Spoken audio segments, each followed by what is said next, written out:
পাপা, এই যে শোনা পাপা, গুগি।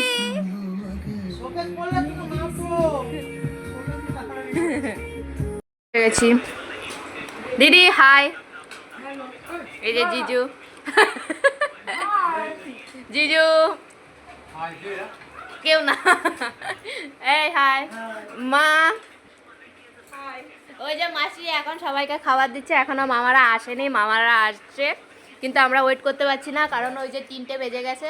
আমরা সেই সকাল থেকে সবাই না খেয়ে আছি, মামারা আসবে তারপরে আবার ভাইফোঁটা দেওয়া হবে, কিন্তু খেয়ে দিয়ে দেওয়া হবে।